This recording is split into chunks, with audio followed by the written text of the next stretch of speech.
دوستو، کبھی کسی سے ایسا تعلق محسوس ہوا ہے جیسے وہ صدیوں سے تمہاری زندگی کا حصہ ہو، جیسے تم اسے ہمیشہ سے جانتے ہو، پھر بھی ہر بار نیا محسوس ہوتا ہو؟ اگر ہاں تو یہ ویڈیو آج کی تمہارے دل کی سب سے قریب ہونے والی ہے۔ اسے اینڈ تک لازمی دیکھیے گا۔ تم سے ملنے سے پہلے میں اس بات پہ اتنا یقین نہیں رکھتا تھا کہ عالم ارواح میں روحیں ساتھ رہ چکی ہیں۔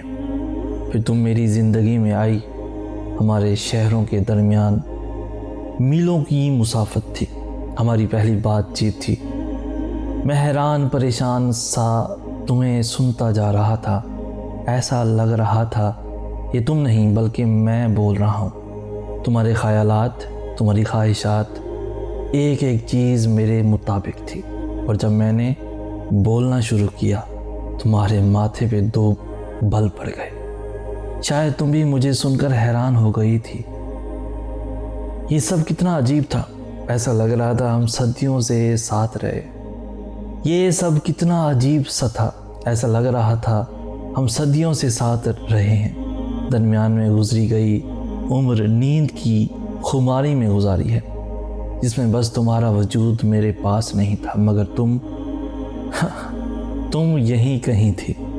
تمہارے لیے اگر میں لکھنے لگوں تو شاید یہ کتابیں، یہ ناول، یہ کہانیاں کم پڑ جائیں گی۔ تم میری مکمل داستان ہو، تم وہ تحریر ہو جو اگر میں کسی باغیچے میں بیٹھ کر پڑھنا شروع کروں تو آس پاس کے چرند پرند گھونسلوں سے سر نکال کر جھومنے لگیں گے، تتلیاں آ کر میرے لفظوں کے گرد اڑنے لگیں گی، اور تمہاری آواز، ہاں تمہاری آواز اگر میں ریکارڈ کر کے کسی غموں کی اجری وادی میں چلا دوں تو ہر طرف نئے پھول کھلنے لگیں گے، ہر سو بہار آ جائے گی۔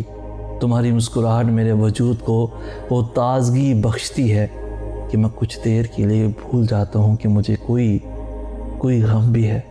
تم میں جو مجھے سب سے زیادہ اچھا لگا وہ یہ کہ تمہارے مزاج میں غرور تھا۔ عورت کو ایسا ہی ہونا چاہیے، سب کے آگے جی صدقے کرنے والی مجھے پسند نہیں۔ تم میرے لیے سکون کا وہ لمحہ ہو جس کے لیے میں نے اتنی مسافت کاٹی تھی۔